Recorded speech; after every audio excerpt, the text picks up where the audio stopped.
嗨，大家好，我是躺平叔，今天是2026年7月31号。这一期咱们继续聊聊恒大清盘，聊聊中国的房地产。咱们来先讲一个故事这个故事讲的是一个建筑行业的老板，他的陨落。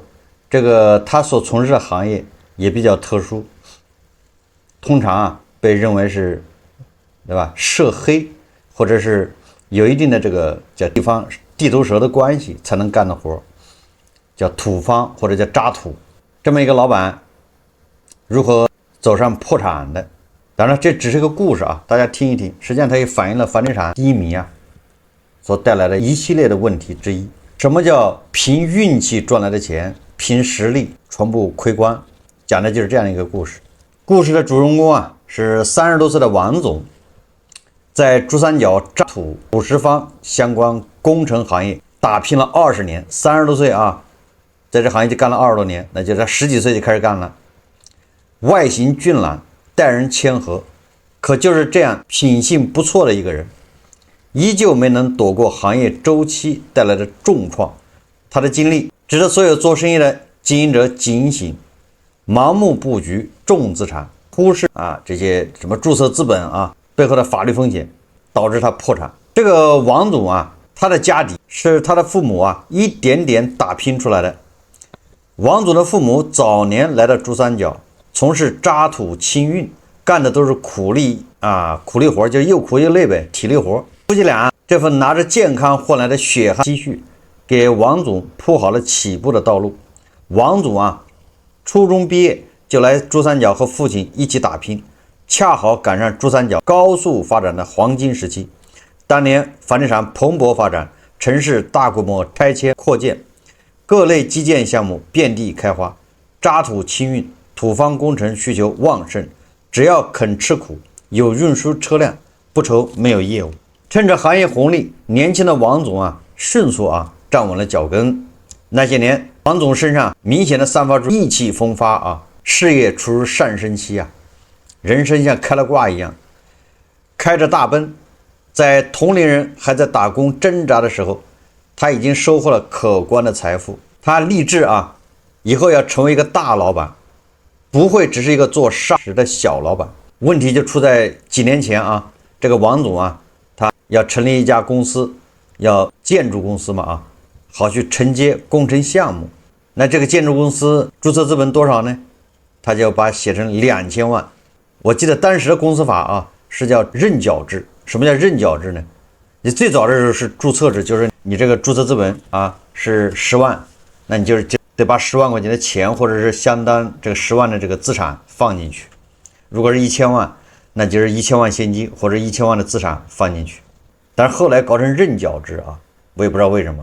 认缴制就是你写1个亿也行，你先交10块，剩下的钱慢慢交。不知道为什么改成那样了那这个王总他就把自己的注册资本搞成2000万，因为少，对吧？2000万，那这样是不是说明你的公司实力比较大嘛？便于揽到更多的活是吧？但是问题就出在这儿2019年疫情尚未来临，行业表面依旧热闹。那时候当然了，恒大还没爆雷，对不对？持续盈利让王总的信心不断膨胀，那生意越做越大那时候整个房地产行业叫烈火喷油是吧？高歌猛进。所以就在2019年。那差不多离对吧戛然而止就2年了。这个时候他决定加仓，决定大规模扩张业务。之前的砂石业务都是租车拖砂石，租车费是一个很大的固定成本。为赚取更多的利润，他计划和其他人合伙，一次性购入几十台重型挂车，每台挂车价值数十万，付30%首期后，依靠银行贷款300万购置。对吧？这个是跑运输就这么干是吧？就跟房子一样的，首付30%，后面的钱每个月按揭还。这样这个王总他贷款了300万，本来是租车的吧，每个月给人家这个月租费就完了，你租车拉砂石结果他变成买车，这样的话他认为成本低嘛，更合算嘛。但是每个月要承担一笔数额不小的按揭款项。无论有没有工程，能否收回货款，固定支出不会有半点减少。有朋友去劝他说渣土运输属于强周期行业，行情紧紧绑定房地产如基建投资，当时行业增长已经明显见顶信号，千万不要持续加码重资产，扩大负债，尽量走轻资产路线，宁愿少赚点利润，优先留存充足的现金流。顺境中很容易忽略商业风险的客观规律。王总反驳他说你们总说经济会下行，可是这么多年过去，我生意一直都做得很好，并没有出现你们说的不景气。那当然了，好言难劝，该死的鬼，对吧？你劝也没用啊，就像个资本市场一样，你天天劝有什么用呢？照样有人去赌，认为自己是巴菲特，对吧？甚至比巴菲特还厉害一点。后面结局大家都知道了疫情后期，房地产市场风向彻底转变，房地产市场骤然降温，渣土行业供需彻底反转。从前车辆不够干活，演变成业务不足以养活现有的车队，活儿越来越少，对吧？到处工程的烂尾，开发商也不开新的，对吧？这个项目了，老的项目烂尾一下全停下来了运费还持续走低，那么内卷了呗。工程款回款周期拉长，坏账风险上升，车贷、司机的薪酬、燃油、维修、场地租金各类硬性成本持续支出，压得一众运势老板喘不过气，而不少经营者选择断臂求生，有人干脆放弃已经支付的首付大挂车，只求有人接手车辆，继续偿还按揭贷款。就像那个白送房子一个道理他这是白送车，把车送给你，你就还车的按揭贷款就完了。曾经用来赚钱的货车，瞬间变成吞噬资金的负资产，重资产投入，高额贷款，大额认缴资本，多重风险叠加下，一旦行情下行，很容易形成毁灭性冲击。由于缺少完善的现金流规划，长期忽视财税合规，日积月累，资金链最终断裂。资金链一断怎么办呢？它是辆大车，是不是？那个大车，银行的按揭贷款你得还呢。后续银行贷款逾期，被起诉至法院，随之而来的是强制执行，限制高消费。他在珠三角一套自住的房屋，此前已经抵押给银行，最终难逃法拍的结局。曾经风光无限的年轻老板，一夜之间深陷债务泥潭。王总的际遇并不是个例，是整个建筑土石方产业链都在经历相似的阵痛。实际上这只是整个房地产产业链上下游的一个非常小的一个微缩的一面。房地产一爆雷以后大量的像王总这样的人面临着破产。曾经他们都是老板，是吧？身价3000万，不管有没有学历，腰里加个包，开着个奔驰，到哪儿，对吧？很有面子，搞工程嘛，那过去都这样。然后晚上就 KTV， 然后各种茅台，就是这些人在消耗就是这样的王总，对吧？到处找工程而现在像这样的老板都在爆雷为什么呢？很简单，第一个，他应收账款他收不回来，开发商给不了他钱，那承建商也给不了他钱，跟他签合同的甲方没法给他付钱，没钱。然后他手下那个司机，对吧？固定开支要给油费，对不对？燃费的都是，你想拉砂石那个油费都自己垫进去了，那个就是耗油车的这个租金，要么车如果自己买的那更了不得了，这费用人车马赫都垫进去了，最后都形成了开发商或者承建商那个应付账款，但是人家付不了，你就等着破产，你那也清零。这就是当下的一个现状像王总这样的人很多，实际上赚钱的时候也很赚钱，但是赔钱非常容易。他不知道什么叫不赚最后一个铜板，他不知道什么叫适可而止。说我挣这么多钱够了，后面不要了，我赶紧撤吧，或者说我后面钱让别人赚，或者说我还是租车，对吧？轻资产，那没业务了，我车就不租了。但是他们不知道，他们是惯性思维认为上帝老天爷就是眷顾他，所以凭能力赚的钱，凭本事把它赔掉，这是绝大部分人的命运。所以我们现在要做的什么呢？我们现在要做的就是咱们凭运气赚的钱，怎么样把它保住，对不对？咱们不能再凭实力把它赔掉。我们要知道，我们现在赚的钱是凭运气赚来这些钱，对吧？我又不想凭实力把它赔掉，所以我得保住它。一个从开奔驰，对吧，到后来自己的房子都被拍卖掉了，一屁股债，身无分文，实际上也不过短短几十年一个轮回，周期性啊很吓人的。以养猪为例，对不对？好的时候呢，猪的供不应求，那猪价涨的，养猪一年就赚不少钱。但是啊，你赶上下行周期，对吧？你前几年赚的钱都得赔进去，还不够。卖在人声鼎沸时啊，这个话都懂，道理都明白，但是很难做得到。正好啊，网上还有一篇文章讲的也是珠三角啊，说在广州啊，越来越多的人还不起房贷了，这么严重吗？这文章啊，他说前阵子啊，有一个同事在群里问有没有人认识收二手家具的，他说准备卖房了，能拆的都卖掉，电视柜、茶几、孩子的上下铺能卖一点是一点。一般的卖房子不是这样干，对不对？你是卖房子，你又不是拆家。群里没人说话，后来我们几个关系近的私下问他，他说老公去年被裁了，一直没找到稳定的活，他做行政，工资还完房贷只剩2000出头，一家3口全指着这点钱，房贷已经3个月没还了，银行电话打了好几次，他不敢接。他说啊，趁现在还来得及，自己卖总比银行收走强。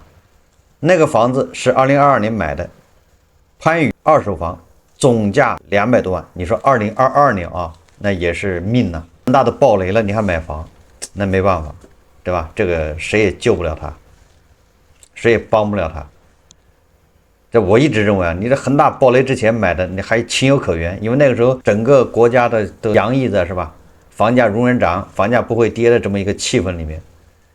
哎，你不买你还害怕，你总觉得怕赶不上了，对不对？你攒钱的速度没有房价涨得快，越攒离房子越远，所以很多人有种紧迫感啊。就那个时候啊，这个对吧，也不能强求啊，也不能说哎别人认知低。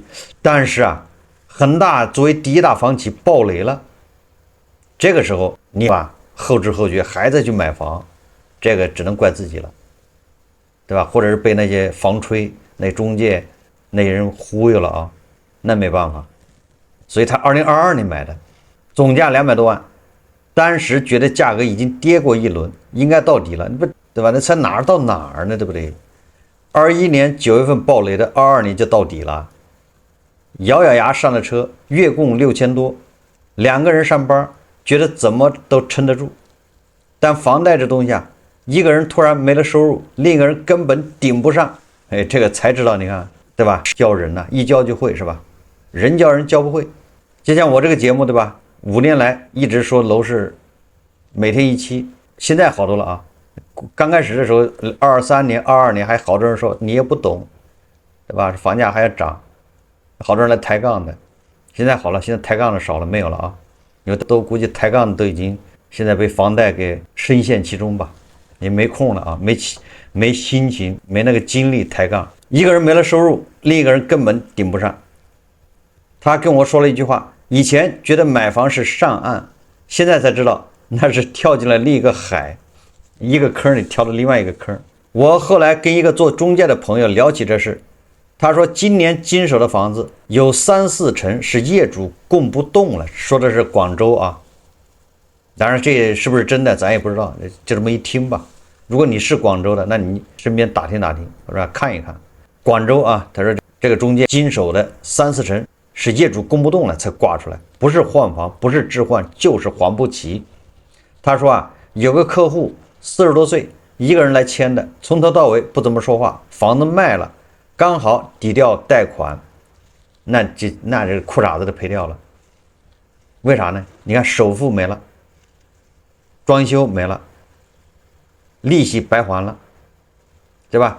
手续费白交了，一场梦嘛，如梦幻泡影是吧？如露亦如电。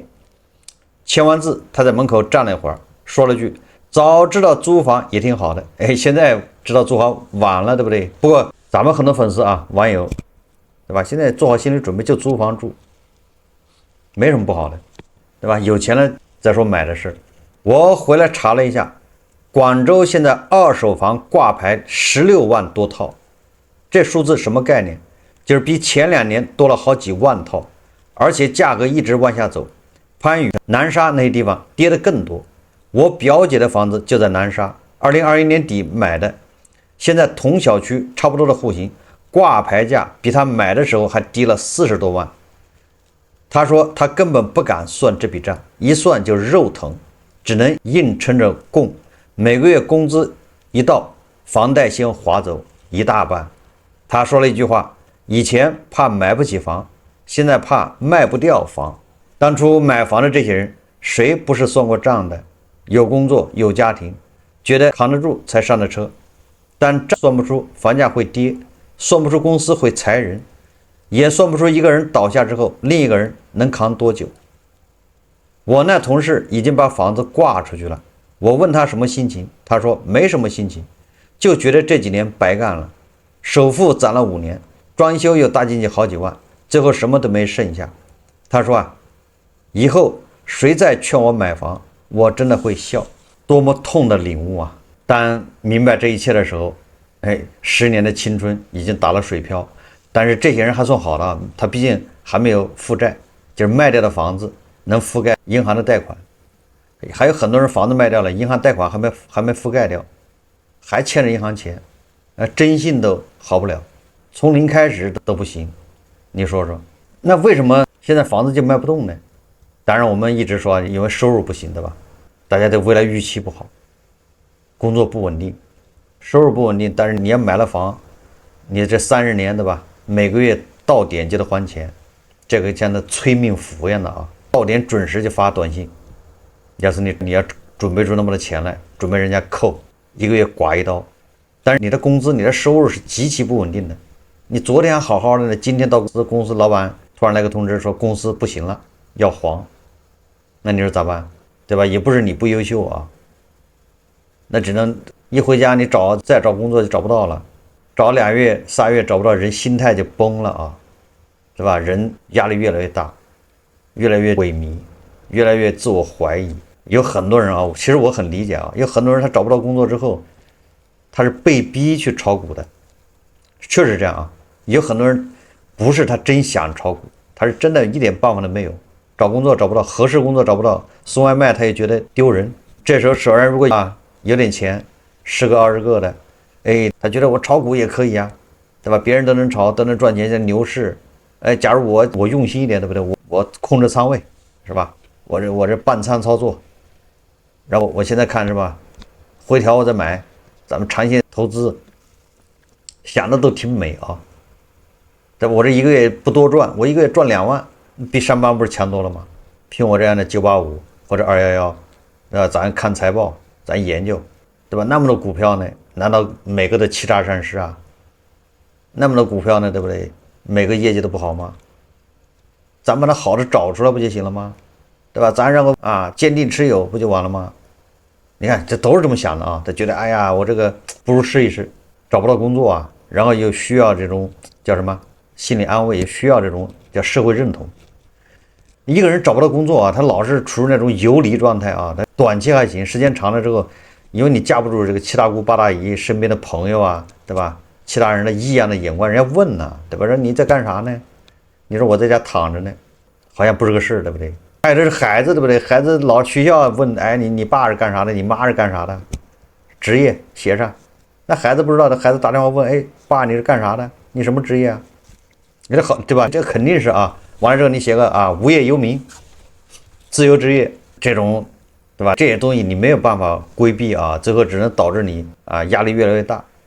好，有人他就受不了，他就在炒股，万一发了呢，对不对？发了我是不是还挺好的，是吧？所以我也能理解很多人他没有收入，找不到工作之后，容易去炒股呢，更容易被忽悠，因为他抱着试一试的态度，对吧？结果一试就完了，从此就走上慢慢回本之路，天天都是我要回本，只有第一天是开心的，后面都是要回本。当然我刚才说了半天一个是预期不好，一个收入不好，对吧？导致大家不买房了，实际上还有原因当然我们也可以说房价在跌，导致大家不买，这也可以这么说但是最主要是什么呢？还有一个就是老百姓加不动杠杆了，确实加不动了。为什么呢？有人根据统计局根据央行公布的数据得出咱们中国的杠杆率是308%，环比回落1.1个百分点。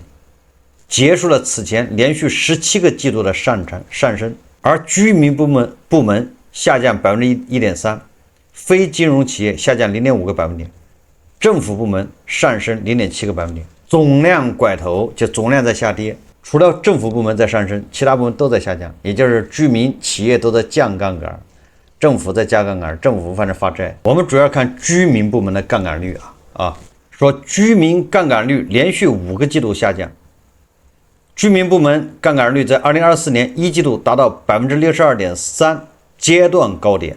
最后总体向下，2025年1季度以后居民杠杆率已连续5个季度下降，到2026年2季度降至 57.7%， 又从 62.3% 降到 57.7%， 比峰值低了 4.6个百分点，也是2020年1季度以来较低的水平。居民部门的资产负债表与住房、耐用品消费和日常消费意愿紧密相连。该组数据表明的是，居民杠杆率正在持续回落，居民没有参与本轮总杠杆率的上行，也就是居民是在去杠杆。至于背后究竟是主动偿债、借贷需求不足，还是经济总量变化带来的比例调整，单靠杠杆率结论不能武断下结论。也就是居民部门连续5个季度在降杠杆，大家不再加杠杆，而且是杠杆率很高60%几现在57%还在降。也就是在这个过程中，大家倾向于不去贷款买房。其实我们前几天节目也说了，现在二手房对吧，新房买的都是全款，占比比较大。不是全款，那人家也是采取高首付。那么今天从这个居民的这个杠杆率也能看出来，对吧？连续5个季度下降，老百姓加不动杠杆，你还指望他买房、贷款买房，怎么可能呢？过去大家买房子其实不是因为大家有钱，是不是？恰恰是因为没有钱，钱不够，然后又怕房价上涨，房价上涨的速度远远超过我攒钱的速度。本来我那个钱勉勉强强还能买个客厅，结果攒了2年之后我攒的钱对不对？加到一起，不仅客厅买不了了，连厕所都买不了。这就是房地产烈火喷油那个年代，就是这么个局面。所以大家是越早买越好，不买你的对吧？你越攒你越不够。这个我在很久以前讲过一个真实的故事案例，就是我的同事他的一个同学，他们2人都是真正的同学2个人到北京打拼，那是2000年对吧？就是那个时候，或者2002年，就那个时候到了北京，真正的北漂。一个就是按部就班的要结婚了，然后就买房；一个呢，他不买房，因为那个时候2000年2002年03年，就那个时候那个你打开电视不跟现在是自媒体那个时候一打开电视一样的电视台都是2波专家，一波说房价要跌，一波说房价要涨。2002年就是的每天电视台还报纸上争论不休我记得那个时候北京市房价才多少好多地方才2000多报纸上还1000多的1平米就这个房价，然后那个很多专家说你这个房价太高了，老百姓怎么可能买得起呢？你这房价肯定是跌然后还有的专家说这房价还要涨10倍涨到1万多2万多。但是好多人就说疯了，这个专家肯定是疯了，精神不正常。你看，也就是整个社会都是这样一拨人看多，一拨人看空。然后那个他同学就看空，他也是跟着各种算法认为这个房价肯定不可能支撑这么高的房价，那卖3000一平米还了得然后他就攒钱，他就不买房，然后他那个钱攒着干啥呢？他那个时候各种理财他也买信托什么，反正他理财。过了几年我那同事他买第2套房了，因为他生孩子对吧？他第1套房好小是个小房子，才1室1厅吧，还是2室1厅，很小。那一结婚那就住不下生孩子对吧？好，他就买第2套房了，第2套房大一点。结果他同学还不买，据说手上已经攒了100多万了，还不买。为啥呢？因为那个时候房价又涨了，他心里更不舒服了本来他手上的房子也可以买一套小房子，但是现在他把他所有的钱攒的钱去买那个小房子，已经买不起那小房子了，那他更不买，对不对？更觉得你这房价高，所以他还是玩命攒钱。我那个同事反正老老实实就按揭贷款供房子吧，供个大一点的房子改善嘛，好，后来就这么到了2008、09、10啊。后来我记得到了2015年的时候，我以为那好长时间了啊，有10年了。我问他后来咋回事啊？后来他那个同学啊，也攒了400万，你说明也很厉害啊，攒钱带理财有400万，但是很可惜啊，在2010几年的时候，400万在北京买不到房。我那同事已经2套房了啊，他那房子在北京买不到1套房，这是被耽误的。后来据说啊，他到天津去买了1套房，那400万在天津买房是可以的，骗还赚。当然了，他要如果现在他一直不买啊，他一直不买，那400万就是存着，完了之后，那现在买差不多啊，在北京买个小房子又能买得起了，买个小房子还有富裕啊，北京的老破小300万呗，所以这个人他算不到啊。那这哥们儿，他就是吃亏的。所以在那个10年啊，从2000年到2010年、15年，那都是你不买，这后面就上不了车，你那钱贬值了。本来买个100平的，你现在只能买50平，你再过2年只能买25平，就这种速度啊。所以好多人害怕啊，打破奶奶对吧？闭着眼上车。而从众啊，是一个可怕、卑微，要活在人群中的普遍行为。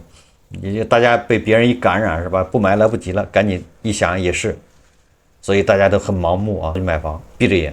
1998年政策取消福利分房后，你看我正好全被我赶上了啊！我大学毕业的时候，房子的事情想都不敢想，就从来没想过房子啊，觉得自己跟房子还有什么关系？1998年政策取消福利分房，房价缓慢上涨。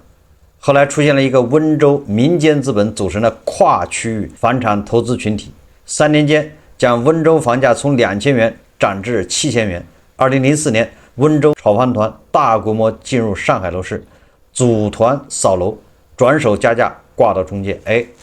温州扫房团也到北京，因为我那时候买房的时候我就听说啊，他说这上面几层都被温州人买了，几层。人家一买都是多少层啊？都是他一买的7大姑8大姨一起来，一个人买3套，一卖卖几十套啊！这叫温州炒房团嘛。那个时候也是。此后买房投资加入，势必带来房价翻倍式上涨。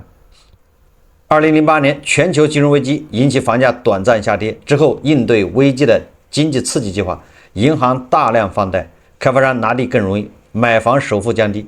危机带来的钱贬值不如买房等心理，房价一路狂飙。这个我说过很多回了啊。2008年次贷危机的时候，深圳、北京有很多人也是断供弃贷，当然过后几年之后恐怕是大腿都拍肿了啊。2008年他断供，但大量的炒房空置，市场上供大于求。经历疫情后，经济随之出现波动，新生一代90后、00后越来越多的逐渐克服传统的观念枷锁，不买房，逐渐形成变野趋势，就是野火烧不尽啊，春风吹又生啊，星星之火可以燎原。等着跌的人，买不起躺平的人，结婚不买房也行的人，单身租房也可以的人，比如把辛苦赚来的钱用在哪里？消费新的观念，宁愿旅行、学习、体验。成功曾几何时是一座大房子，现在很多人更看重选择自由。越来越多的人已经把买房从人生中的一件大事又划掉了，觉得没有房也好，也挺好的，对吧？有那么一段时间，确实很多人的目标就是买房，努力的目标就要有个家，而那个家必须是买的，是自己的名字，那就是有个家。但是现在越来越多的人已经放弃了这种想法，结婚也可以没房子，租房也挺好的，这个是吧？单身不结婚那更好了，对吧？那就租房选择余地还多啊，你这儿住着不舒服就搬那儿去。买房一旦你买错了是吧，还挺闹心的，窝心呐。这个我以前经常说啊，我到北京的时候，那个时候因为那时候房子少，我们租房都是住地下室，正经的房子楼上也挺贵的啊，而且少啊，所以那个时候地下室很火啊，对吧？你看那些年纪大一点的北漂，谁没住过地下室啊？都住过啊。你现在你想租地下室都没有了，估计不让你租啊。现在是什么？现在房子多啊，到处是空的房子，都是空置啊，房子多了是吧？所以说为租房也提供了便利之门。我们那时候租房你租不到，对吧？你只能挤地下室。现在不管是北京、上海还是县城里面，房子都是多，供大于求。像二线城市，郑州、合肥，很多房子买了租不出去，对吧？没人租，空在那儿，你得降价，不降价更租不出去，没人。所以这个环境啊，对租房的人来说也是越来越友好啊，只是对那些高龄的，对吧？超过60、70的人租房恐怕就麻烦一点，年轻人租房太容易了。所以今天主要聊什么呢？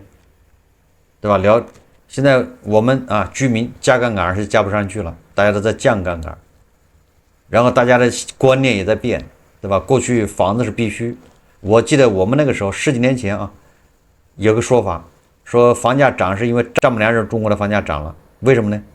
因为你要结婚的话就必须买房啊，这是丈母娘第一个要问的就是你买房，房在哪儿，多大的？现在丈母娘也知道的，对不对？丈母娘也对房子没有那么大的要求了，观念在变啊。所以在这些大背景下，你开什么会，出什么政策，怎么刺激，就解决不了问题，对吧？不是你开个会啊，颁布什么政策，喊一句什么口号，再来个政策刺激下房价就能起来的。这些大的环境你改变不了，对吧？人口下降，断崖式下跌，那你房子就多出来了，供应就大了，对不对？相比较而言，再加上消费观念在变，所以我们要破除迷信啊。过去迷信认为北京、上海就一直涨，然后北京、上海核心区肯定涨，这些我觉得都要打破。如果你要这么迷信的话，迟早要吃亏，对吧？你要打破什么意思？就是这些地方也可能会跌啊，未来可能它要补跌，你千万不要这个觉得它只会涨不会跌，或者是不会跌太多了，已经到底了，不要这么想。这个还有我们经常提的啊，叫底线思维。什么叫底线思维啊？就是你就按这个房价要跌来考虑，不要说不跌。比如说你要在北京买套房，那你就想着未来3年这房价跌20%，你能不能扛得住？跌30%呢？极端一点，你买的这房子可能要腰斩，你能不能扛得住？你说都没问题，腰斩我也不在乎，我能扛得住，那你对吧？你要这种想法，这叫，而不是说你判断说不会腰斩，你要做的是腰斩一半，你能不能扛得住？你如果得出个肯定答案，你说能扛住，那你就买，对吧？那你就有买的这种抗风险这种能力，而不是说你来判断它会不会腰斩一半，那你就错了。好，这期节目我们就聊到这里，感谢大家收看。如果喜欢我的节目，欢迎订阅、点赞、评论，谢谢大家。